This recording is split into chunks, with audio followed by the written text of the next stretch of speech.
네, 어떻게 맛점 하고 계십니까? 여러분의 점심시간 밑반찬으로 경제 정보를 깔아드리는 김형기의 돈이 되는 라이브 생방송으로 함께합니다.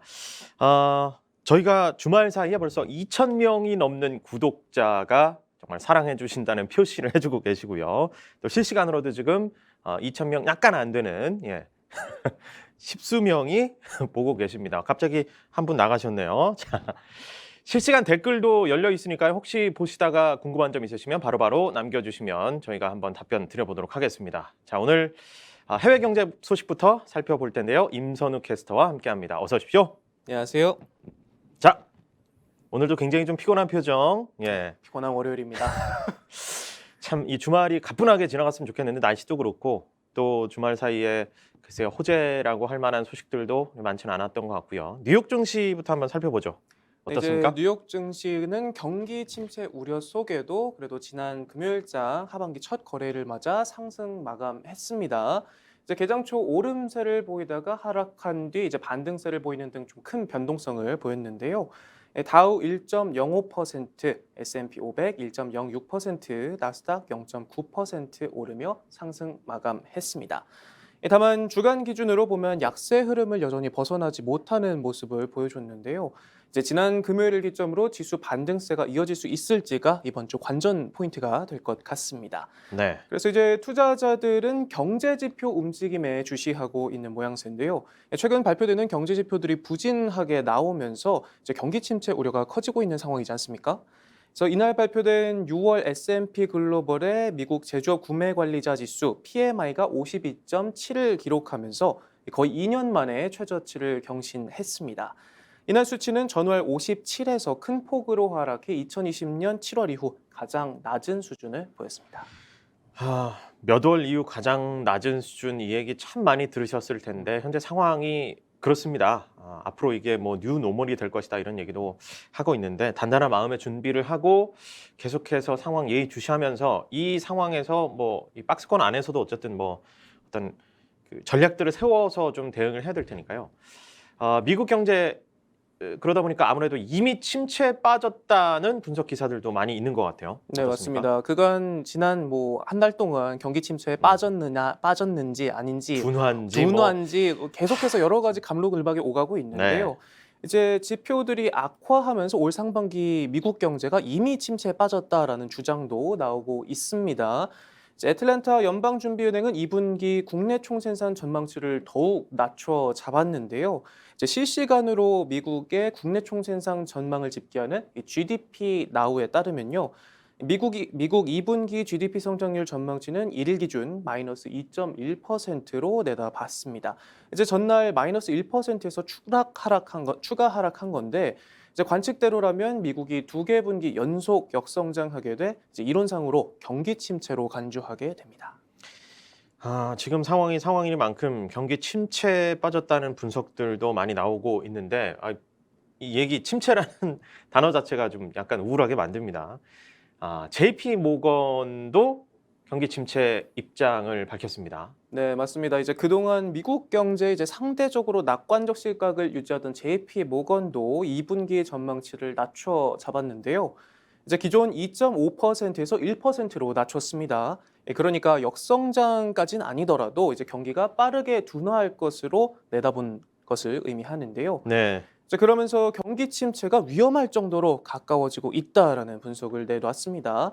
그러면서 이제 경기가 회복세를 보이다가 다시 불황에 빠지는 이른바 더블 딥이 나타날 수 있다고 지적을 했는데요. 이제 미국의 의회 조사국도 비슷한 입장을 내놨습니다. 네. 지금처럼 인플레이션이 높고 연준이 금리를 올리는 상황에서는 이제 연착륙보다 경착륙이 흔하다라고 말하면서 코로나19 확산 초기인 2020년 미국 경제가 침체를 맞았던 만큼 경착륙이 발생한다면 더블 딥이 된다라고 밝혔습니다. 항상 우리 이제 연착륙, 경착륙 얘기 많이 하는데 좀 부드럽게 내려가더라도 부드럽게 안정적으로 우리 시장이 좀 받아들일 수 있는 만큼 그 속도로 내려가면 좋겠는데 경착륙 그러니까 가파르게 그대로 곤두박질 친다는 친다는 거잖아요. 얘기죠. 그럼 이게 네. 계속 악순환이 되는 거죠. 이 투심이 불안하고 막 맞습니다. 패닉에 빠지니까. 근데 네. 이제 그게 우리가 2020년 그 미 경제가 맞았던 그런 수준으로 발생한다면 다시 고꾸라지는 더블 딥이 맞습니다. 발생한다는 거잖아요. 네, 맞습니다. 그래서 만약에 이 더블 딥이 현실화한다면 네. 1980년대 초 2차 석유 파동 이후 40년 만인데요.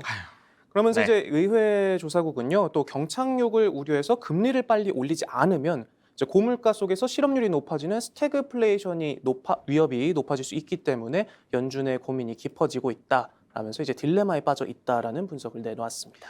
우리 그 실시간 댓글로 라곰 픽처스님께서 저희 진행을 또 칭찬해 주셨는데 감사합니다. 칭찬 댓글 그리고 아우, 어, 이런 댓글 너무 좋습니다. 그러니까요. 힘이 우리 팍팍 나는. 임선욱 캐스터의 이 외신 꼽아오는 솜씨도 또 많은 칭찬 부탁드리고 사실 이렇게 서로 격려하면서 가야 돼요. 지금 상황에서는 멘탈 관리도 해야 되고 침체나 뭐 둔화 뭐 이런 얘기들밖에 없기 때문에 어떤 분들은 그 주식 전문가분들은 지금 HTS나 이런 거 접속을 좀 멀리하는 것도 하나의 방편이다. 당분간은 배터리를 빼놔라. 네. 충전기를 빼놔라. 맞아요. 이런 그런 느낌으로. 얘기를 하는데 그러면서도 사실 우리가 이제 어느 정도 저점이다라는 얘기는 우리가 주시하고 있어야 그때 또 준비를 할 수가 있잖아요. 그러니까 소식은 우리가 귀를 항상 열어놓고 있어야 될 것 네, 같습니다. 맞습니다. 그리고 뭐 무거운 소식이라고 해도 이제 투자자 입장에서는 우리 앵커님이 짚어주신 것처럼 이제 저가 매수의 기회가 될 수도 있고 우리 지난주에 계속해서 분석가들이 내놨던 웰스파고 같은 경우에도 뭐 저가 매수의 진입 기회가 있다라는 분석을 내놓기도 했잖아요. 네. 그렇기 때문에 이런 소식들에도 이제 마음이 아프더라도 늘 주시하면서 어떻게 대비해야 될 건지 전략을 세워보는 게 중요할 것 같습니다. 네. 말씀드리자마자 임선욱 캐스터 잘생겼다는 얘기가 왜 이렇게 많습니까? 이 아, 외모가 또 실력을 가리는 그런 상황이 발생하는 것 같은데 또 우울한 월요일이었는데 또 기분이 또 구독자님들 덕분에 또 기분이 좋아집니다. 임선욱 감사합니다. 캐스터의 그 역동적인 표정을 보고 싶어하는 분들 테슬라 급락에 힘들어하고 아하. 또 잠깐 올랐다고 좋아하고 이런 거 일희일비하는 거 일희일비하는 굉장히 표정이 좋아하거든요. 예. 표정이 다 드러나는 타입이기 때문에 조금 예. 자제를 해보도록 하려고. 아니 자제하지 마요. 우리 자제하지 제작진이 말까요? 그런 거 좋아해요. 아, 쇼츠에 그런가요? 쓰기 좋다고. 썸네일 보니까 제 거 좀 흑역사들이 많이 남았던데 구독자님들 죄송합니다. 좋습니다. 네. 아유, 훈남 임캐스터와 함께 하고 있는데 잠깐 웃음 뒤에 지금 전해준 소식 또 하반기에 글로벌 금융시장 전체가 조금 전망이 또 조금 암울합니다. 네, 월스트리트 저널이죠. 맞습니다. 예. 월스트리트 저널발 이제 분석 기사가 하나 나왔는데요. 월스트리트 저널은 인플레이션과 그에 따른 각국의 긴축 움직임, 그러니까 금리 인상 여파로 최악의 상반기를 보낸 글로벌 금융시장이 바닥이 아니다, 더 나빠질 수 있다라는 진단을 내놨습니다. 네, 일단은 그러면 이제 저가 매수를 바로 들어가야 되나? 바닥인가 싶은 분들은 조금 일단 신중하게 봐야 되는 것 같기도 하고요. 미국장 이제 맞습니다. 서학으로 들어가실 분들은. 네, 그래서 현재 상황을 조금 짚어보면요. S&P 500 지수는 올 들어 6개월간 21% 급락해 이제 1970년 이후 52년 만에 가장 큰 하락폭을 기록을 했고요. 네. 또 10년물 미 국채 가격도 1980년 이후 최대폭인 10% 이상 떨어졌습니다. 또 특히 위험 자산으로 꼽히는 이제 기술주 그리고 가상 자산의 가격의 낙폭은 역대급인 상반기를 보여줬고요. JP 모건의 니콜라우스 파니거 초글로 전략가는 조금 다른 시선을 내놨습니다. 이제 과거 11번의 경기 침체 때 S&P 500 지수가 고점 대비 평균 26% 하락했다는 점에서 미뤄보면 경기 침체 가능성의 약 80%가 이미 주가에 반영이 됐다라고 분석을 했어요. 그런데 월스트리트 저널은 이에 정면 반박하는 기사를 냈습니다. 그래서 월스트리트 저널은 아직 경기 침체 전망이 주가에 충분히 반영되지 않았다라고 반박하면서 추가 하락의 여지가 있다라는 기사를 내놨습니다. 네. 그러면서 이제 올해 벌어진 주식 투매 현상의 상당 부분은 이제 경기 침체 리스크가 아니라 연준의 금리 인상이 직접적인 영향을 끼쳤다라고 설명을 하면서 6월 초까지의 기준금리 인상이 채권금리를 밀어 올리고 이제 미래이익에 대한 주식의 평가 가치를 떨어뜨리면서 성장주 중심으로 급락장이 펼쳐졌다라는 설명과 함께 네. 그 이후에 투자자들이 금리 인상에 따른 경기 침체 가능성에 눈을 뜨면서 채권금리가 떨어지고 그동안 선방하던 경기 순환주도 타격을 받기 시작했다라는 분석을 내놓았습니다. 네. 아마 이런 소식들을 들으면 암울하다는 생각도 하시겠지만 지금 이제 투자를 시작해야 되나 하는 고민을 가진 분도 지금 또 댓글로도 좀 남겨주고 계신데 오늘 저희가 이번 주의 장을 또 전망해보고 국내에는 어떤 소식들이 있는지는 또 우리 주식 투자 전략의 대가 정태근 팀장님이 잠시 후에 또 기다리고 있으니까 한번 직접적으로 물어보는 시간 마련해 볼 수 있을 것 같습니다. 자, 바닥을 찍지 않았다. 다른 나라 경제 위기가 또 미국의 다시 또 영향을 미칠 수도 있다. 이런 얘기까지 나오고 있습니다. 네, 맞습니다. 계속되는 악순환에 대해서 언급을 해오고 있는데요. 이제 월스트리트저널은 이제 헤지 펀드들이 일본의 중앙은행인 일본은행이 국채금리 통제를 포기할 가능성에 크게 베팅하고 있다라고 설명을 했습니다. 네. 그래서 만약 이 같은 예측이 들어맞게 되면 일본 국채금리가 치솟고 엔화가 강세로 돌아서면서 글로벌 시장이 요동칠 수 있습니다. 그리고 또 유럽발 채무 위기 가능성도 배제할 수가 없는데요. 유럽 중앙은행은 이탈리아 재정 위기를 막기 위한 지원을 약속했는데 이제 북유럽과 서유럽의 이른바 부자 나라들이 이탈리아의 무리한 조건을 강요하지 않으면서 이탈리아 채권을 인수하는 정치적 합의를 끌어내기 쉽지 않을 것이다라는 진단을 내놨습니다. 유럽도 정말 큰 경제 공동체 단위를 이루고 있기 때문에 그게 뭐 글로벌 경제에 미치는 영향이 상당하겠죠. 자, 그 영화 빅쇼트의 주인공 마이클 버리도 경고장을 날렸다. 뭐 이 얘기도 있는데 어떤 인물인지 또 소개해 주시죠. 맞습니다. 이게 무슨 축구 경기도 아니고 계속해서 경고장이 날라오고 있다 이런 기사들이 빗발치고 있는데요. 네. 이제 미국 월가의 유명 투자자죠. 마이클 버리가 최근 급격하게 떨어진 미국 증시에 대해서 조정의 절반쯤밖에 와 있는 것 같지 않다라고 지적을 했습니다. 그래서 인플레이션에 반영한 올 상반기 증시는 멀티플 조정, 그러니까 다중적 압박으로 보인다라고 말하면서 이제 다음은 기업 이익의 압박이 오고 있다라고 경고했습니다.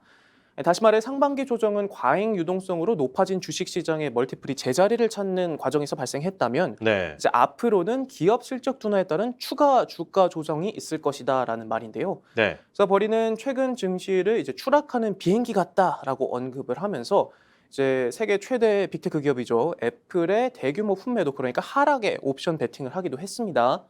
그래서 2008년 글로벌 금융 위기를 예견한 그러니까 이 마이클 버리는 어떤 인물이냐면요. 계속해서 이 사람이 어떤 사람인데 이런 예측을 내놓고 있기에 이렇게 주시를 하는 건가라는 의문이 드실 그렇죠. 텐데 네. 이제 아까 말씀해주신 영화 빅쇼트의 실제 주인공으로 이제 2008년 글로벌 금융 위기를 예견해 이제 공매도 투자로 큰 수익을 거두면서 이 월가에서 유명 인사로 급부상한 인물입니다.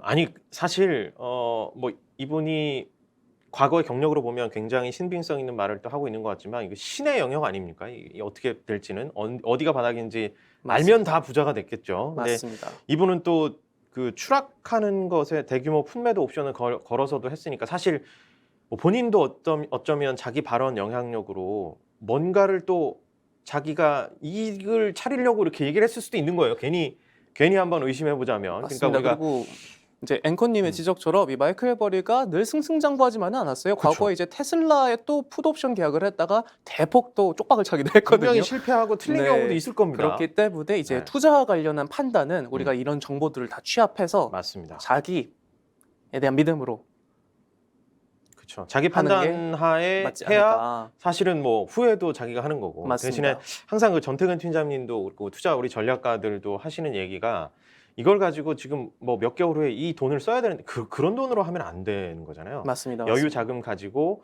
좀 중장기적으로 봐서 들어가야 된다. 이거는 뭐 아무리 강조해도 지나치지 않을 것 같습니다. 네.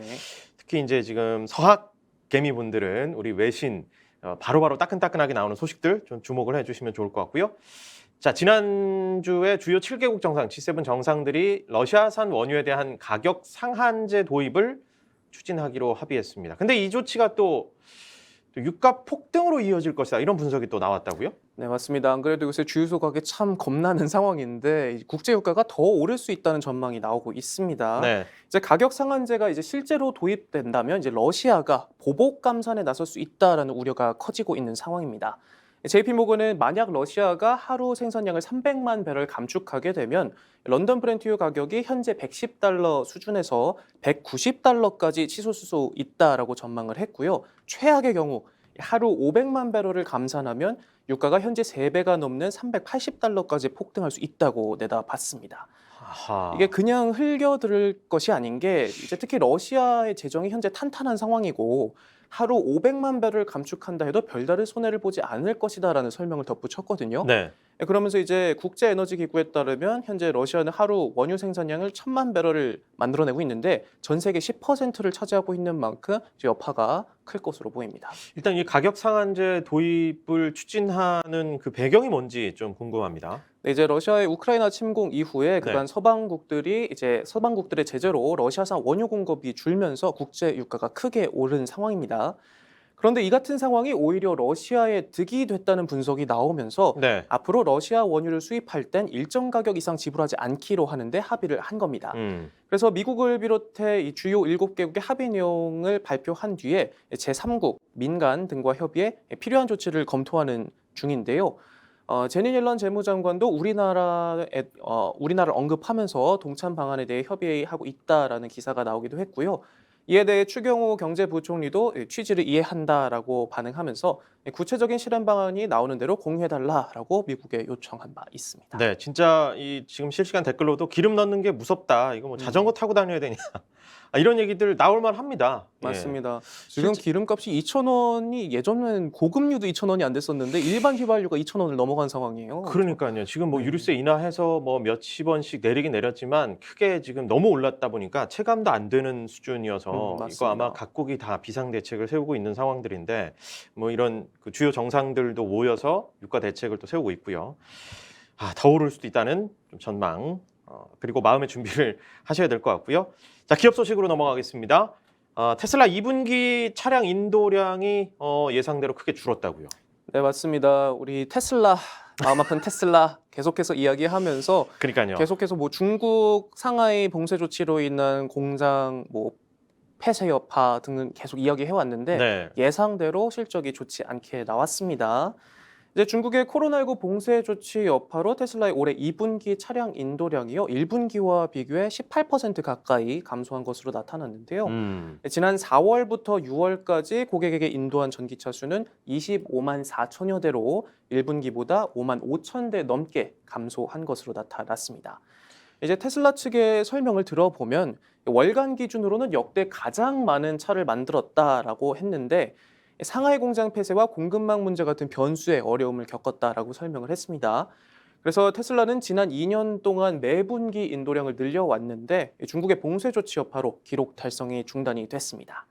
그러면서 이제 일론 머스크 CEO도 앞서 경기 침체 우려와 인플레이션 압박을 언급하면서 매우 힘든 2분기가 될 것이다라고 어려움을 토로한 바 있고요. 그리고 상하이 기가 팩토리 그리고 최근에 또 독일에 문을 연 독일 기가 팩토리에 대해서 돈 잡아먹는 용광로가 되고 있다라고 표현을 하기도 했습니다. 그러니까 가끔 이제 이게 CEO들이 글로벌 CEO들이 때에 따라서 자기가 블러핑을 하기도 하고 좀 엄살을 피우기도 하는데 이번 건 좀 엄살이었으면 좋겠습니다. 근데 또 이게 그러나 실제 또 수치로 나오고 있기 때문에 그러니까요. 참 쉽지가 수치로 확인되는 걸로는 이런 뭐 엄살 그 이상으로 어려움을 인정할 만하긴 한데 무슨 또 보관이 있겠죠. 여러 상황들이 있을 테니까. 자, 독일에서도 그렇게 반갑지 않은 소식이 또 들려오고 있습니다. 네, 맞습니다. 테슬라가 독일에서 소프트웨어 결함으로 대규모 리콜에 나서게 됐는데요. 독일 교통당국은 이제 긴급 호출 시스템 이콜 결함을 이유로 테슬라 차량 5만 9천여 대 리콜 명령을 내렸습니다.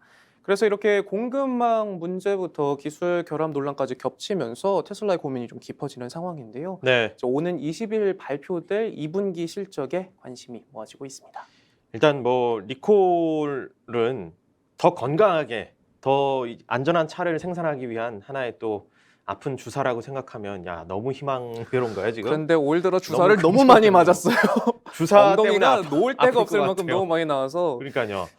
참 참 반갑지 않은 반갑지만한 소식들만 소식입니다. 가득한데 네. 머스크의 또 다른 기업 우주 탐사 기업 스페이스X 이건 또 조금 좋은 소식 있나 봐요. 네, 그나마 또 호재를 하나 제가 우주로 갑시다. 건져왔는데요. 우주로. 예. 갑시다. 전기차는 이제 뭐 이미 끝났고 네. 네, 농담이고요. 자, 스페이스X의 위성 인터넷 서비스죠. 스타링크가 서비스 범위를 대폭 확대할 수 있게 됐다는 소식이 나왔습니다. CNBC발 기사인데요. 미국 연방통신위원회는 스타링크 서비스를 항공기와 선박 그리고 차량에서 사용할 수 있도록 허용 범위를 대폭 확대하는 방안을 승인했습니다. 기술은 이미 다 있었는데 네. 이제 규제가 좀 있었는데 이 부분이 또 좀 넓혀졌다는 거죠. 네, 고삐를 풀어줬는데요. 이번 조치로 이제 미국에서 국내 그리고 국제선 항공기, 유럽에서 미국으로 이동하는 화물선 그리고 레저용 차량, 트럭 등에서 이제 위성 인터넷을 사용할 수 있게 됩니다. 스타링크는 저궤도 위성 네트워크로 가송되는 초고속 인터넷 서비스인데요. 스페이스X는 현재까지 2,700여 개 위성을 쏘아 올렸고 전체 가입자 수는 5월 기준 40만 명이 넘는 것으로 집계가 됐습니다. 네. 그리고 이 스타링크는 앞서 러시아가 우크라이나를 침공했을 당시 초기에 이제 머스크가 우크라이나에 무료 무상 지원을 해주면서 화제가 되기도 했는데요. 이제 스페이스X의 이제 새로운 인터넷 서비스가 정착될 수 있을지 지켜보는 것도 좋을 것 같습니다. 실제로 이제 국내에서 그 의용군으로 참가했던 한 분이 그 뭐 이근대위에 대한 네네. 소식도 얘기를 하면서 전장에서도 핸드폰이 되더라 이 얘기를 하더라고요. 실제로 전장의 상황들이 실시간으로 이제 전파될 수 있는 그런 새로운 어떻게 보면 이 시대가 돼버린 건데 그런 만큼 뭐 러시아가 우기거나 뭐 이런 우리는 이런 범죄가 전쟁 범죄가 아니라 다 우크라이나 쪽에 뭐 날조다 이런 것들이 다 실제로 정보가 유통되면 실시간으로 그게 다 증명이 돼 버리잖아요. 그러니까 그런 부분들도 아마 충분히 좀 어떤 전장의 모습이 바뀌고 있고 좀 조기종식에 그리고 책임 소재 가리는 데 있어서 좀 중요한 부분이 될 것 같은데 그만큼 이 중요한 스타링크 서비스가 어떤 사회적 역할을 또 하고 있다는 생각이 듭니다. 네, 맞습니다. 자, 가상자산 업계 소식도 좀 살펴보죠. 유명 가상자산 헤지펀드 3에로즈 캐피탈의 이 파산 후폭풍. 지난번에 이제 파산 소식을 전해주셨었는데 이 후폭풍이 또 거세지고 있다고요? 네, 맞습니다. 가상자산 투자의 큰 손으로 불리죠. 이제 3에로즈가 파산한 이후에 자금을 대줬던 기관들이 휘청이고 있는 것으로 나타났습니다. 디지털 자산 중개업체 보이저 디지털이 거래와 인출을 임시 중단하기로 했습니다. 네. 이제 앞서 3에로즈는 보이저로부터 약 6억 4천만 달러 상당의 비트코인 그리고 스테이블 코인을 대출했는데 지난달 말 디폴트에 빠지면서 연쇄 충격이 발생하고 있는 건데요. 보이저뿐만 아니라 에이블록스 캐피털도 3에로즈에 100만 달러 상당의 자산을 빌려줬지만 현재 연락이 닿지 않고 있다라고 입장을 밝혔고 연락이 닿지 않는다고요? 연락이 닿지 않는다라고 표현을 아. 했습니다. 그리고 카이버 네트워크도 자금 일부를 상환받지 못한 상황인 것으로 알려졌습니다. 보통 이게 우리 그 뉴스 기사에서 뭐 취재진이 연락을 시도했지만 닿지 않았습니다. 결국에 이제 도망갔다는 얘기인 건데 네. 지금 이렇게 큰 회사가 정말 연락 두절 상태가 될 정도로 뭔가 이제 정말 좀 파산의 그늘이 짙게 드리워지고 있는 상황인데 그렇다면 이제 이게 이른바 도미노 파산 연계된 이 자금들이 다 이렇게 복잡하게 돼 있으니까 이게 무너지면 이렇게 도미노처럼 갈 수도 있다는 얘기잖아요. 특히 이제 가상자산 거래소 FTX가 또 블록 파일을 헐값에 인수할 것이다. 뭐 이런 연쇄 파산에 따른 새로운 소식들도 좀 들려오고 있는 것 같아요. 네, 맞습니다. 이제 누군가는 돈을 잃으며 파산할 때 또 누군가는 몸집 키우기에 나서고 있는 모양새인데요. 이른바 줍줍을 할 수도 있는 거죠. 네, 이제 FTX가 줍줍하고 어떻게 될지 나섰습니다. 모르지만. 예. 네, 그런데 참 헐값에 사들인다는 보도가 나왔어요. 예. CNBC는 소식통을 인용해 이 FTX가 가상자산 대출업체 블록파이를 완전 인수하는 데 임박했다라는 보도 기사를 냈습니다. 네. 그래서 보도에 따르면요, 이제 거래와 관련한 주요 조건들은 대부분이 마무리가 됐고 이르면 이번 주 체결이 될 것으로 보인다라고 전했는데요. 소식통은 FTX가 블록파이 남은 자산을 2,500만 달러 정도에 사들일 것이다라고 설명을 했는데 이제 최근 기업 가치가 48억 달러에 달했던 점을 감안하면 99% 낮은 헐값에 인수하는 셈이 됩니다. 네. 다만 인수 가격은 수정될 가능성이 있다라고 설명을 덧붙였습니다. 수정될 가능성이 있어도 일단 이 정도는 정말 헐값으로 불릴 만한데 이게 어떻게 가능한 겁니까? 네, 이제 앞서 FTX는 블록파이에 최대 2억 5천만 달러 규모의 구제금을 제공해 이제 회사 지분의 50% 인수에 대한 옵션을 갖게 됐습니다. 네. 그래서 만약에 이 옵션이 발동하게 되면 나머지 지분을 2,500만 달러에 사들이는 게 가능해 완전 인수가 가능해지는 거고요. 이제 블록파이는 최근 셀시어스 그리고 3에로즈 등 가상자산 폭락 사태 여파로 유동성 위기에 처하면서 전체 직원 20%를 정리하는 등 어려움을 겪고 있는 상황인 것으로 알려졌습니다. 가상자산 쪽 얘기하니까 실시간 댓글이 굉장히 잠잠합니다. 이거 굉장히 아하. 참담한 심정이거든요. 할 말을 잃으신 것 같아요. 예. 네. 좀 어렵기도 하고 이런 지금 상황들이 전체적인 상황이 그런데다가 사실 뭐 얘기라도 남기려면 뭔가 좀 즐거운 뭐라도 있어야 맞습니다. 되는데 참 뭐 참 이게 의견 밝히시기도 그럴 것 같습니다. 매일 소식 전해드리는 입장에서도 좀 즐거운 소식 전해드리고 싶은데 또 시장이 시장인지라 그러니까요. 또 선택의 아쉽습니다. 여지가 없습니다. 네. 네. 일본으로 넘어가 보죠. 주말 사이에 또 일본에서 우리 이제 흔히 역대급 얘기하는데 역대급 통신 사고가 발생했다는 겁니다. 이 무슨 얘기입니까?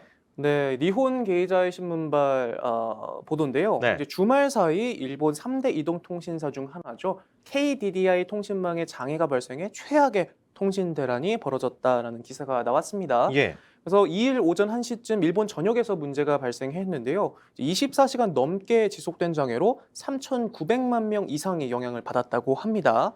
그런데 이게 단순 전화 통화만 안 된 게 아니라 네. 이 데이터 통신부터 물류, 금융, 그리고 기상 예보까지 이 광범위한 영역들이 전체가 마비가 돼 버렸는데요. 예시로 수도권 일대를 운행하는 버스 위치 정보 시스템이 마비가 되기도 하고 또 긴급 통화를 이용할 수가 없어 공중 전화를 이용하라라고 권고하기도 했다면서 이제 막대한 피해가 발생한 것으로 알려졌습니다. 이게 저희도 우리나라도 KT 그때 그 잠깐 멈췄을 때 네. 점심시간에 하필 멈춰서 뭐 결제도 안 되고 아무것도 안 되는 불편한 맞습니다. 사태를 겪었었는데 이게 정말 현대 사회는 모든 게 다 연결돼 있는데 연결이 끊기면 굉장히 그나마 정말 재앙 수준이잖아요. 모든 결제들도 멈추게 되는 거고. 이제 데이터가 단순 뭐 통화만을 위한 게 아니라 그러니까요. 이제는 데이터 자체가 돈이고 무기가 되고 참 무서운 세상이 됐습니다. 모든 게 그러니까요. 연동돼 있기 때문에 지금 이제 네. 스타링크로는 전 세계가 더 연결성이 좋아지는 반면에 또 이 일본에서는 잠깐 이 멈춤으로써 이런 피해까지 발생했다는 거 남 얘기가 네. 또 아닌 것 같습니다. 자, 이렇게까지 니혼 게이자이 신문까지 한번 가봤는데 오늘도 저기 일본까지 갔다 왔습니다.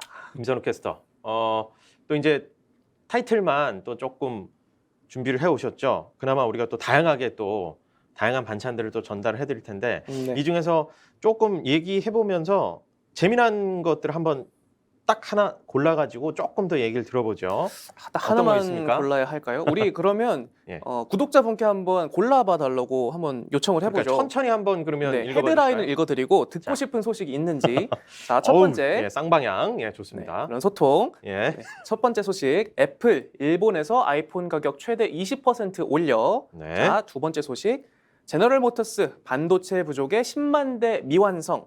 자, 다음 소식은 엑손모빌 2분기 이익 180억 달러. 네. 그리고 마지막으로 올 상반기 500대 부호 재산 1,817조 원 감소. 이렇게 준비해 봤습니다. 야, 1,817조 원 감소는 좀 약간 이거 뭐 저희 부호가 아니니까 우리는 그리고 또 새롭지 않은 게 저희가 꽃이다. 계속해서 매 이제 부호들이 돈을 잃고 있다라는 기사를 계속 전달해 드린 바 있어서 그러니까요. 요거는 조금 그 제외를 역시 하도록 예 지금 네, 애플 얘기 이야기가 나옵니다. 나옵니다. 역시 예, 여름엔 애플이죠. 수박이 애플을 좋아하십니다. 네.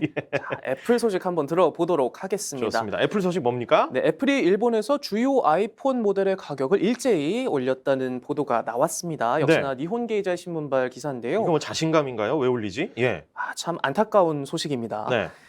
자, 애플이 아이폰 SE, 아이폰 13 미니, 아이폰 13, 아이폰 13 프로 등 이제 각종 아이폰, 주요 아이폰 모델들의 가격을 최대 20% 인상했습니다. 이제 신문은 애플 본사가 위치한 미국에서는 별다른 가격 조정 움직임이 없었다는 점에서 네. 이번 조치가 올 초부터 급격한 엔저 현상을 겪어온 일본에 한정된 것으로 보인다라고 분석을 했는데요. 네. 이제 미국 달러와 비교한 엔화 가치가 올 들어 18%가량 떨어졌는데 네. 이제 엔화로 벌어들이는 수익을 달러로 환산하면 그만큼 이익이 줄어들기 때문에 이제 부득이하게 가격 인상에 나섰다라는 분석을 내놨습니다. 일본은 그 경제 정책을 지금 우리와 또 달리 가고 있어서 네, 방향을 또 다르게 가고 이제 있죠. 환율이 자기네 통화 가치가 떨어져도 별 개의치 않는 것 같기도 하고. 그러니까요. 그래서 최근 네. 달러당 엔화 가치는요. 지난 1998년 외환 위기 당시 수준인 달러당 135엔대를 기록하면서 네. 24년 만에 가장 낮은 수치를 보이고 있고요. 음. 더군다나 이제 애플이 이런 가격 인상을 단행을 했는데 이제 일본 스마트폰 시장에서 애플이 차지하고 있는 시장 점유율 비율이 이제 1위이기 때문에 네. 그만큼 또 어떤 파급이 어떤 영상이 있을지 좀 주목해 볼 필요가 있습니다. 좋습니다. 마지막 소식 짧게 한번 들어볼까요? 지금 또 한 분 원하시는 분이 있어서 메타 기술 인력 채용 요거였나요? 메타 소식 한번 들어볼까요? 네, 아주 짧게 한번 들어볼까요? 네, 메타가 채용 규모를 또 줄이기로 했습니다. 이제 페이스북의 모 회사죠. 메타 플랫폼이 올해 기술 인력 채용을 대폭 줄이겠다고 밝혔는데요. 이제 당초 계획보다 최소 30% 줄이기로 했습니다. 이제 숫자로 따지면 기존 10,000여 명에서 6,000명 선으로 낮추기로 한 건데요. 네. 이제 마크 저커버그 CEO 역시 이제 최악의 경기 침체가 올 수 있다라고 말하면서 이에 대비해야 한다라고 경고했는데 채용 축소 외에도 이제 감원으로 생겨난 빈자리 역시 채우지 않고 공석으로 그대로 두고 또 성과를 달성하지 못하는 직원들을 솎아내기 위한 어떤 관리 체계도 더 강화할 방침인 것으로 알려졌습니다. 네, 경기 침체에 대비해서 다이어트를 좀 해서 좀 가볍게 뛰겠다 이런 메타의 전략까지 한번 또 짚어봤습니다. 좀 새벽에 출근해서 전 세계 정말 정보 바다를 누비고 있는 우리 임선우 캐스터 여기까지 또 오늘 소식 들어야겠네요. 많은 또 실시간 댓글로 반응들 보내주신 분들께도 감사드리면서 임선우 캐스터는 여기서 인사드리고 계속 궁금해하는 주식시장 얘기는 정태근 팀장님과 이어가도록 하겠습니다. 안녕히 계십시오. 감사합니다. 김형기의 돈이 되는 라이브 생방송으로 함께하고 계십니다. 정태근 알파프로 투자전략팀장 예고해드렸던 대로 모시고 이번엔 주식 이야기 구체적으로 한번 풀어보도록 하겠습니다. 어서 오십시오. 네, 반갑습니다. 네. 오늘은 비가 안 왔었네요. 다행입니다. 오늘 뭐 날씨 괜찮아요. 네. 예. 한 주의 시작 이제 월요일에 한번 네. 모셔봤는데 네. 이번 주에 장을 좀 전망 먼저 좀 해주신다면요. 이번 주도 조금 쉽지는 않을 것 같아요. 일단 대외 쪽 변수보다는 네. 일단은 국내 쪽 이슈에 좀 영향을 좀 받는 것 같습니다. 지난주 같은 경우 무역 적자 얘기도 있었고, 그리고 지금 오늘 같은 경우에는 또 이제 건설주 쪽에서 예전에 저가수로 인해서 그 플랜트 비용이 좀 발생된 부분들이 있었는데 뭐 그런 얘기도 좀 나오고 있는 상황이고요. 그리고 지난주에 강했었던 재생에너지라든지 원전 관련 주들이 전반적으로 약세를 보이게 되면서 시장이 조금 흔들리고 있는 상황입니다. 오늘 삼성전자가 강세임에도 불구하고 일단 어쨌든 최근에 대형주 장세였다기보다는 중소형주 중심의 장세였기 때문에 아무래도 원전이라든지 재생에너지 그리고 화학 섹터까지 흔들리게 되면서 시장에 좀 영향을 좀 받고 있는데 다행인 점은 낙폭이 좀 크지 않다라는 거. 그건 좀 다행이라 볼 수 있을 것 같습니다. 그리고 또 한 가지만 좀 팁을 좀 드리면 네. 그 종목별 등락 현황을 좀 보시라는 말씀드리고 싶거든요. 네. 그게 뭐냐면 당일날 상승 종목수와 하락 종목수를 나타내는 건데 당연한 얘기지만은 상승 종목수가 많다라는 건 매수의 힘이 강하다는 얘기거든요. 근데 또 반대로 이제 하락 종목수 우위를 보이게 되면은 또 매도 종목수 매도를 더 많이 한다는 얘기이기 때문에 지금은 뭐 전반적인 대외 변수도 있긴 하지만 이게 투자 심리가 너무 시장이 안 좋다 보니까 투자 심리가 좀 안 좋은 부분도 있습니다. 이게 투자 심리가 안 좋다라는 건 결국 매수 심리보다는 매도 심리가 우위라는 얘기거든요. 그래서 그런 측면에서 보게 되면 이 종목별 등락 현황을 좀 보시고 하락 종목수 우위 현상이 조금 해소가 되는지 여부를 좀 보시라는 말씀 드리고 싶습니다. 네. 말씀하신 대로 항상 우리가 주목해야 되는 건 추세다. 추세 중에서도 종목별 등락 현황을 통해서 좀 매수세가 강한지 매도세가 강한지 이런 것들도 좀 봐야 될 네네. 필요가 있다. 그 말씀을 주셨는데 지금 그 우리 여름엔 수박님이 우와 정태근 팀장님 나오셨다. 예, 지금 이제 슬슬 이제 이 팬덤을 네. 또 끌고 오고 계십니다. 이쪽으로 좀 많이 좀 심어주세요. 그래야 될 것 같습니다. 비구름처럼 몰고 와야 될 것 같습니다. 그러니까요. 진짜 비 말고 비구름 같은 댓글러들을 이렇게 몰고 오셔야 네네. 됩니다. 좋습니다. 자, 실시간으로 궁금한 점. 아까 좀 궁금해하시는 분들도 있었고, 뭐 네네. 이걸 지금 분할 매수 지금 들어가야 되나 뭐 네. 하시는 분들도 많이 있으셨거든요. 본격적으로 이제 주제로 들어가서 삼성 얘기 뭐 안 할 수가 없을 것 같아요. 뭐 개인적으로 이제 눈이 좀 확 떠지는 소식인데 재용이 형이 해냈습니다. 네, 그러게요. 세계 최초 GAA 기술을 적용한 네, 이제 3나노, 이거 3나노. 3나노. 예, 3나노 이렇게 얘기를 하면 되겠죠. 네. 우리 뭐 바이든 대통령도 굉장히 네네. 관심을 줬던 그 시제품 뭐 사인도 하고 그랬었던 네. 것 같은데 굉장히 고대했었는데 초도 양산 소식이니까 네네. 이제 뭐 바로 나온다는 거잖아요. 구체적으로 어떤 의미입니까 이거? 일단은 본격적인 양산이라기보다는 파일럿 쪽에 좀 더 가깝다고 보시면 될 것 같습니다. 일단은 우리가 알고 있는 메이저 4사가 있지 않습니까? 네. 그러니까 5나노 이외의 어떤 첨단 공정, 선단 공정을 필요하는 회사가 4군데가 있는데 애플, 엔비디아, 퀄컴, 그리고 AMD 이 4군데가 있습니다. 근데 아직까지 이 4군데 중에서 한 군데의 어떤 확정적인 수주가 없는 상황이고 중국 업체라든지 그보다 조금 낮은 급의 어떤 반도체 수주를 받은 상황이기 때문에 지금은 그래서 어찌 보면 그분들이 좀 기분 나쁠 수가 있지만 그럼에도 불구하고 좀 파일럿 생산이나 좀 보시면 될 것 같고 아무래도 지금 수율 조절을 좀 하는 것이 아닌가 좀 봐야 될 것 같습니다. 아시겠지만은 중요한 것은 이 공정 내에서 불량품 대비 완성품의 비율이 얼마만큼 맞느냐 이게 좀 관건인데 이거는 뭐 삼성전자 기밀 사항이기 때문에 정확하게는 알 수는 없어요. 그런데 3나노에 어쨌든 그래도 외부 수주를 받는다라는 건 삼성전자 입장에서는 그래도 만족할 만한 수율이 나오기 때문에 그렇게 하는 것이 아닌가라고 그렇죠. 좀 봐야 될 것 같고 그렇게 네. 본다라면은 한 40%까지 올라온 게 아닌가? 좀 그렇게 좀 추측을 해볼 수밖에 없는 상황인 것 같아요. 일단 GAA 뭐 차세대 트랜지스터 네네네. 기술 뭐 세계 최초다. 네네. 이거에 조금 또 이제 긍정적인 의미. 사실 이거 자체가 뭔지 잘 모르니까 어려우니까. 요게 그러면 네. 훨씬 더 성능이 좋아지고 더 뭐 얇아졌다. 나노는 네네. 이제 앞에 숫자가 더 줄어들수록 좋은 건 거잖아요. 그렇죠. 집적이 더 된다는 거니까. 네네. 그런 걸 한번 조금 상식 이게 차원에서. 간단하게 말씀드리면 네. 그 오징어 게임 보셨을 때 이렇게 뽑기 보셨죠? 그렇죠. 이게 동그란 게 그 뽑기가 있지 않습니까? 네. 이게 웨이퍼라고 보시면 돼요. 이게 웨이퍼고 네. 이 동그란 이제 뽑기에서 이 중요한 것은 이제 여기에 들어가는 그 반도체를 얼마만큼 많이 뽑아내느냐. 이게 관건이거든요. 네, 근데 네, 네, 네. 그 전에 5나노 같은 경우는 여기서 20개 정도 뽑아냈다라면은 이제 3나노로 가게 되면은 선폭이 더 좁아지지 않습니까? 예. 그러니까 50개가 아니라 100개, 200개도 더 많이 생산이 가능한 거죠. 아하. 그리고 중요한 건 이전과 성능이 똑같은 게 아니라 성능이 더 좋은 반도체를 50개가 아닌 또 2배, 3배 더 많이 뽑아낼 수 있는 그런 공정이라고 보시면 될 것 같아요. 기술 혁신이 대단한 네. 건 말 그대로 그 숫자로 보면 뭐 전력은 45% 네네. 절감하고 성능은 23% 올라가고 그 면적은 16% 향상됐다. 네, 이렇게 지금 우리 자막에도 네. 나오고 있는데 상당한 수준의 이제 네네. 앞선 기술을 세계 최초로 선보인 거고 우리 항상 그 얘기하는 그 TSMC 네네. 대만보다 삼성전자가 일단 앞섰다고 앞섰다. 봐야죠. 네네. 이거 확실한 거죠? 네, 맞습니다. 그 일단은 TSMC 같은 경우는 올해는 아직까지 계획이 없습니다. 계획이 없고 이제 내년에 이제 진행될 예정인데 지금 우리가 그 아이폰 14에 들어가는 A16 칩이라는 게 있어요. 네. 근데 이거를 원래라면은 이 TSMC 3나노에서 하기로 했었는데 애플에서 이거를 5나노 쪽으로 일단 요청을 한 상황이고 네. 그러다 보니까 이제 TSMC 같은 경우도 수율이 안 나오는데 굳이 서두를 필요가 있을까? 이런 부분도 있다 보니까 이런 이해관계가 맞아떨어지게 되면서 아직까지는 5나노 쪽으로 진행을 하는 상황이고 여기에 대한 공정은 아무래도 이제 내년에 진행될 거라는 얘기가 나오고 있는 상황인데 일단은 뭐 TSMC는 자신감을 보입니다. 그리고 이제 뭐 5나노 공정을 하는 것들은 이제 고객사들이 원하는 부분들이 있다라고 얘기를 하고 있는데 또 반대로 지금 안 좋은 쪽에서 얘기 좀 들어보게 되면 이게 7나노에서 5나노 쪽으로 가게 되면서 이 TSMC가 이 성능 개선이 그렇게 많이 이루어지지 않았다는 얘기가 좀 있더라고요.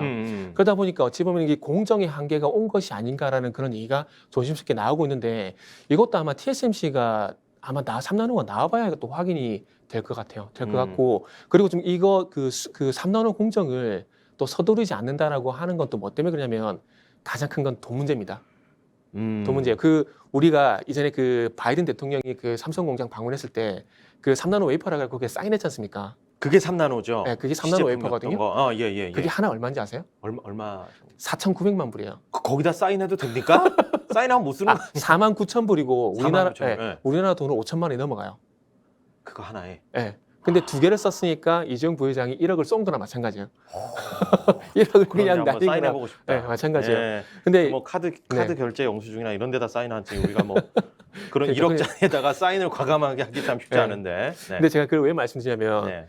이게 어쨌든 5나노 웨이퍼 같은 경우에는 한 지금 우리나라 돈으로 한 2천만 원 정도가 되거든요. 네. 2천만 원 정도가 되는데 지금 3나노 같은 경우는 5천만 원 정도가 되는 거기 때문에 한 250% 비싼 거지 않습니까? 예. 그러면 5나노에서 만약에 20개를 뽑아냈다라면은 3나노에서 마찬가지로 20개 넘게 뽑아내야 이 반도체를 맡기는 그러니까 발주를 맡기는 입장에서는 비용이 저렴해지게 돼요. 그렇죠. 근데 네. 수율이 만약에 안 나오게 돼서 3나노에서 10개, 5개가 나오게 되면 들어가는 비용 대비 이 뭐야 될까요? 비용 대비 이 완성품이었던 수율이 낮기 때문에 그럼 3나노 갈 바엔 차라리 5나노 가는 게 맞다라는 거죠. 비용 때문에. 왜냐하면 5나노 대비 3나노가 250% 정도 비싸다 보니까 2천만 원인데 5천만 원 정도 비용이 들어가다 보니까 뭐 여기서 3나노에서 수율이 안 나올 바에는 그냥 5나노에서 해달라.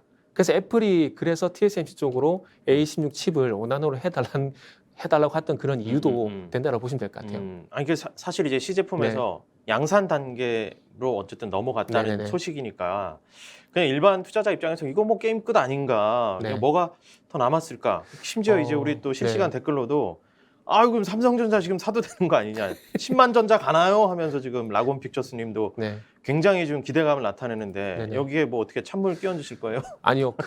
일단은 3나노 스타트는 먼저 끊었고요. 네, 앞으로 남은 과제가 뭡니까? 공정의 한계를 뛰어넘었기 때문에 이제 가장 중요한 건 아까 말씀드린 사형제 있지 않습니까? 애플, 퀄컴, 엔비디아, AMD 애플은 어차피 안 돼요. 음. 이쪽은 TSMC의 VVVVIP 고객이기 때문에 네. 안 되거든요. 네.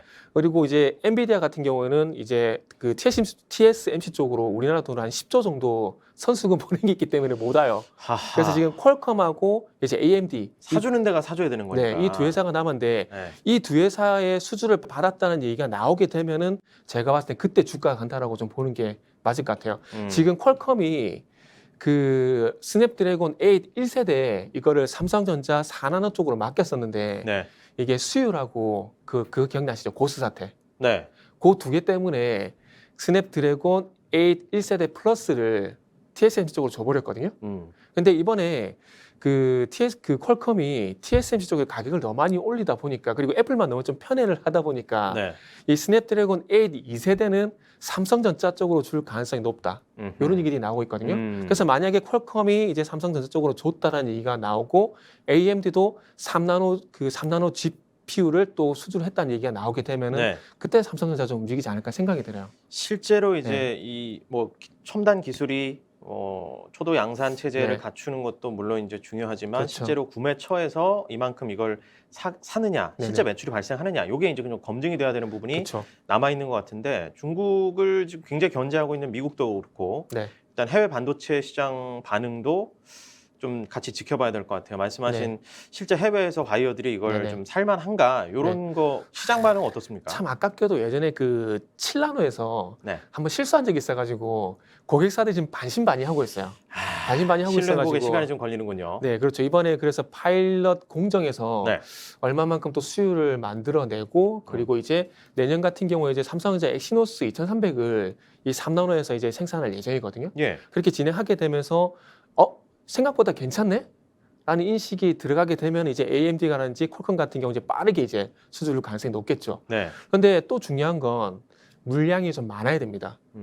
이게 무슨 얘기냐면은 그 엔비디아가 그 TSMC 쪽으로 그 선수금 10조를 줬다 그랬잖아요. 우리나라 네. 돈으로. 근데 여기 또 어떤 스토리가 있냐면 선수금을 줬는데 그러니까 주기 전에 얘기를 해야 되는데 선수금을 주고 난 이후에 3억 개 이상 주문해. 이걸 요구한 거예요. 그러니까 대량 생산을 요구를 한 거예요. TSMC 쪽에서. 네. 근데 엔비디아는 거기까지 필요가 없거든요. 어. 그러다 보니까 우리 그만큼 발주할 수가 없는데 그럼 우리 5나노에서 해줄게. 그래서 이게 3나노 갈게 5나노에 지금 물려버린 거예요. 아하, 예. 그래가지고 그래서 중요한 게 이제 삼성전자가 어쨌든 이 파일럿 생산이긴 하지만 그럼에도 수율을 끌어올리게 되면은 이제 퀄컴하고 AMD는 올 가능성이 높아지게 되는 거고 이제 엔비디아 같은 경우도 한번 선수금 때문에 식겁을 했기 때문에 엔비디아도 어찌 보면 그 분산 차원에서 삼성전자가 줄 가능성이 있다는 거죠. 그렇기 그러니까 때문에 이번에 파일럿 생산이 제가 볼 때 상당히 중요합니다. 굉장히 의미 있는 파일럿 네네. 생산인데 그 삼성전자 지금 이 지난주 후반에 그러니까 6월 네. 30일인가요? 이때 소식이 나오고 나서 네네. 제가 주가를 또 보니까 한 몇백 원 올랐다가 또 떨어지더라고요. 맨날 네네네. 떨어질 때는 뭐 몇천 원, 막 만 원 단위 네네. 떨어지는데 그 오르는 건 잠깐 네. 몇백 원 올랐다가 또 떨어집니다. 이거 뭐 어떻게 된 겁니까? 지금은 시장 영향을 받는다고 봐야 됩니다. 그러니까 이 종목의 개인기는 사실 좋은데 네네. 지금 전체적으로 지금 시장이 안 좋으니까 어쩔 수 그런 없이 거죠. 그 안에서 네. 움직인다는 거죠. 그러니까 종목에 어떤 영향을 주는 이슈는 네. 제일 아래쪽에 있는 게 종목 이슈고 그리고 그 위에가 업종 이슈, 그 위가 시장 이슈거든요. 네. 시장이 안 좋으면은 업종에서 어떤 폭발적인 어떤 뭐 수주 소식이란지 뭐 이런 폭탄적 이슈가 없는 이상 시장 영향을 좀 받을 수밖에 없거든요. 그래서 어떤 본격적인 게임은 이제 시장의 악재가 좀 거치고 난 이후에 이제 업종으로 잘 내려갔을 때 이 업종에서 3나노 공정이 이루어지는 것에 대해서 시장이 만약에 주목을 하게 된다? 그때 한번 보는 게 맞습니다. 알겠습니다. 혹시 관련주 중에 조금 뭐 네. 이 삼성전자하고 네. 관련된 주 중에 조금 눈여겨볼 만한 데가 있을까요? 그 종목으로만 살짝 말씀 주시죠. 일단은 뭐 네페스 EUV 공정을 좀 볼 수밖에 없는데 이게 연관된 종목이 그 가장 중요한 건 이 웨이퍼의 반도체 회로를 얼마나 잘 새기느냐 이게 좀 중요하거든요. 네. 그렇게 보면 SNS텍이라는 종목이 있어요. SNS텍. 네. 예. 그런데 이게 최근에 주가가 그렇게 좋지는 않거든요. 음. 그런데 어쨌든 뭐 미세 공정으로 들어가게 되고 이 EUV 그러니까 노광 공정 장비를 통해서 어쨌든 반도체 회로를 섬세하게 일단은 그 새겨야 되는 그런 부분이 있기 때문에 그런 공정을 좀 보게 된다라면 SNS텍이라는 회사를 일단 같이 한번 좀 보시는 게 좋지 않을까 생각이 듭니다. 네, 반도체 요 섹터를 조금 주시할 필요가 있을 것 같고 지금 당장 뭐 들어가라 마라 이게 얘기하기 참 네네. 애매합니다. 알겠습니다. 자, 이어서 뭐 이제 삼성 하면 LG 소식도 얘기 나와야 될 텐데. LG 에너지 솔루션이 1조 네. 7천억 원 규모의 미국 이제 배터리 생산 공장 네네. 구축 계획을 냈었는데 이걸 또 전면 재검토하겠다고 해가지고 이게 좀 난리 났습니다. 네네. 이게 어떻게 된 건가요? 이거? 이거 안 하겠다가 아니라 그냥 좀 천천히 할게 이런 아니 건데. 근데 이거 가슴 철렁하게 이게 전면 재검토 왜 네. 그럽니까 자꾸? 아 이게 정말 죄송한 말씀인데 이거는 그 회사에서 그렇게 얘기한 게 아니라 네. 아마 기사를 쓰시는 분이 이제 그렇게 먼저 오피셜 된 게 아닌가라는 생각이 좀 들어요. 용어를 그렇게 프레이밍을 네네. 해버렸다. 그래야 이제 눈에 확 띄게 되고 또 많이 볼 수가 있지 않습니까? 아하, 그럴 수 있죠. 예. 그래서 아마 LG는 좀 억울한 부분이 없지 않아 있지 않을까라는. 아니 뭐 안 하겠다는 게 아니라 네. 잠깐 지금 숨고르기 혹은 조금 네. 더 지켜봐야 돼. 요 정도만 얘기한 네네네. 건데 뉘앙스 차이가 좀 네네. 세졌네요. 그러니까요. 예. 상황 보니까 좀 천천히 될 것 같은데 이런 음. 생각이 든 거죠. 네. 그러니까 이미 그 오하이오 1공장 같은 경우는 이제 돌아가고 있는 상황이고요. 그리고 이제 테네시라든지 미시간 공장 같은 경우는 진행하는데 여기는 아시겠지만은 원통형 배터리가 아니거든요. 근데 최근에 이제 원통형 배터리에 대한 얘기가 나오다 보니까 그럼 그쪽도 우리가 빨리 이제 선점해야지라고 해가지고 이제 미국의 애리조나 주에 공장을 건설하려고 했는데 이게 조금 지연이 됐습니다. 이게 미국 정부하고 약속한 거기 때문에 안 할 수는 없어요. 그 대신에 조금만 천천히 할게요. 원래 이제 뭐 이런 거. 내후년 네네.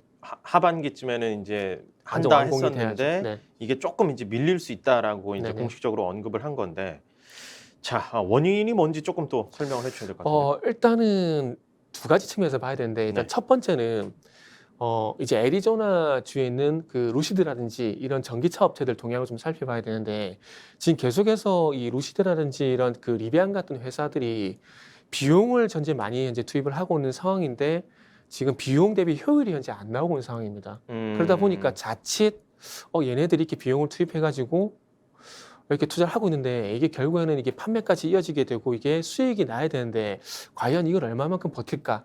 에 대한 걱정이 일단 첫 번째라 보시면 될 것 같고요. 그리고 지금 원통형 배터리를 만들게 되면 전기차에만 들어가는 것들이 아니라 이제 뭐 전동공구 같은 것들 여기에 들어갈 건데 이게 전동공구 같은 것들이 어찌 보면 건설 현장이란지 이런 그 인프라 투자인데 많이 사용이 되지 않습니까? 네. 그런데 지금 조금씩 이제 경착륙이 됐던 연착륙이 됐던 경기 침체에 대한 얘기가 나오고 있지 않습니까? 그러다 보니까 그러면은 이 인프라 투자가 좀 지연이 되게 되고 투자가 지연이 되게 되면 수요가 감소하게 되니까 그러면 미리부터 이게 할 필요가 있을까? 라는 어떤 복합적인 부분이 자게 된 거죠. 우리가 투자자 입장이 아니라 그 LG 입장에서 한번 생각해 보자고요. 지금 1조 7천억 원 투자를 할 건데 이거를 투자를 하더라도 이 비용 들어가는 비용 대비 수익이 빨리 오게 된다면 안 할 이유가 없습니다. 그런데 들어가는 비용 대비 수익이 될 기간이 좀 길어질 것 같다. 그리고 또 이미 기존의 투자도 세 군데를 먼저 하고 있다. 그럼 좀 천천히 해야 될 것 같은데? 이미 앞에 하고 있는 것도 완수하고 난 다음에 하다도 늦지 않을 것 같다라고 좀 판단을 하게 된 거죠. 그러니까 어찌 보면 단순하게 보면은 비용 대비 수익 이게 가장 큰 원인이라고 봐야 될 것 같고 그리고 네. 최근에 건설 현장에 또 아시겠지만 비용이 많이 들어가니까 원자재 비용, 인력 그렇죠. 비용 이런 거 많이 들어가지 않습니까? 그래서 그래서 이런 것도 이제 생각했던 것보다 비용이 좀 더 많이 들어가고 있다. 만약에 뭐 2공장, 3공장 투자를 안 하고 있다라면 또 얘기가 틀려지겠지만 이미 2공장, 3공장 투자를 하고 있는 상황이고 또 중요한 건 한국에 또 충청북대 오창공장 여기에 9기가와트 정도 규모의 이 원통형 배터리 투자를 진행하고 있는 상황이기 때문에 네. 뭐 한국에서 일단 하고 있는 부분도 진행하고 뭐 미국 같은 경우는 조금 천천히 해야 되지 않을까? 뭐 그런 계산이 좀 제가 볼 땐 깔린 것 같습니다. 배경을 아주 상세하게 짚어주셨는데 결국에 사실 지금 우리 그 댓글로도 그렇고 뭐 좀 명확하게 삼성전자도 그렇고 LG엔솔도 이거 뭐 어떻게 사야 돼 말아야 돼 이런 쪽 얘기가 네네. 사실 뭐 결론적으로는 귀결되긴 하는데 그게 가장 중요하죠. 네. 네. 이제 LG엔솔이 일단 음. 투자 재검토 이 얘기가 나오고 나니까 2차 전지 관련주도 네. 저의 에코프로도 지금 갖고 계신가요? 에코프로도 지금 어떡하죠? 어떡하죠? 이거 전체적 섹터가 네네. 흔들리게 생겼어요. 거기에 어떻게 대한 됩니까? 답을 좀 드리면 네. 삼성전자는 저는 사도 된다고 생각합니다. 지금도 너무 싸요. 그러니까 너무 지금 싼데. 5만 너무하잖아요. 예. 그런데 2차 전지 소재는 죄송한데 저는 2023년 하반기 잠깐만요. 그래서요. 하반기가 돼야 그때야 조금 이제 정신을 좀 차리지 않을까 생각이 좀 들거든요. 그 LG 에너지 솔루션만 예를 들게 되면 아마 뭐 수요일 날 이제 증권사 직원분이 나오실 건데 네. 그분한테 퍼라는 거를 좀 자세히 여쭤보게 되면 네. 그 퍼라는 기준을 보게 되면 아직까지도 88배 상당히 높아요. 그러니까 가지고 있는 그러니까 지금 이제 LG 에너지 솔루션이 가지고 있는 가치 대비해서 가격이 조금 위에 있다는 겁니다. 근데 이게 조금 해소가 되는 과정이 필요해요. 그렇기 때문에 그게 저는 개인적으로 이제 내년 하반기까지 있을 거라 생각이 들어서 네. 그래서 전기차 같은 경우에는 저는 개인적으로 그 작년 말부터 어떤 얘기를 했냐면은 2차 전지만 보지 말고 네. 2차 전지도 어차피 전기차 섹터는 전기차 안에 있는 섹터다. 네. 그렇게 본다면은 전기차 내에서 2차 전지 소재를 보시는 것보다는 자율주행 관련된 부품들을 보시는 게 좀 맞지 않을까라는 생각이 든다. 이런 말씀 좀 드렸었고, 그리고 2차 전지 소재 뭐 양극재 이런 부분도 중요하지만 지금 이제 와서 원자재 얘기가 나오고 있는 상황이지만 이 양극재를 만드는 원료들이 있거든요. 네. 리튬, 코발트, 망간 이런 것들이지 않습니까? 네. 이쪽 회사들을 좀 주목을 해볼 필요가 있다라고 좀 말씀드렸었거든요. 아하. 네. 어쨌든 그 꼭 필요한 부분들은 네. 살 테니까. 네. 그러면 뭐 전체적으로 우리가 전기차 섹터 다 들어가서 이게 아니라 좀 더 세밀하게 들어가서 그렇죠. 그 중에서도 좀 네네. 옥석을 가려서 들어갈 필요가 있는데 2차 전지 소재 관련주는 아직까지 아니다. 네, 안 파실 거잖아요.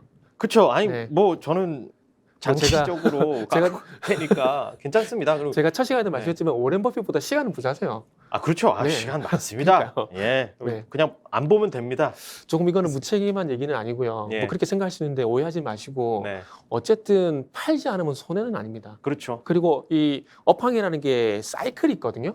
삼성전자도 그렇고 뭐 지금 조선주 예를 들게 되면 이게 계속 한동안 소외돼 있다가 최근에 와서 계속 주목을 받고 있지 않습니까? 그러니까 2차 전지 소재도 2021년 6월 달까지 좋았으니까 지금 좀 시작할 수 있다라는 거죠. 그렇죠. 그러니까 타이밍만 지금 안 좋았던 것뿐이지 네. 회사가 안 좋거나 2차 전지 뭐 전기차 업황이 안 좋아진 건 아니거든요.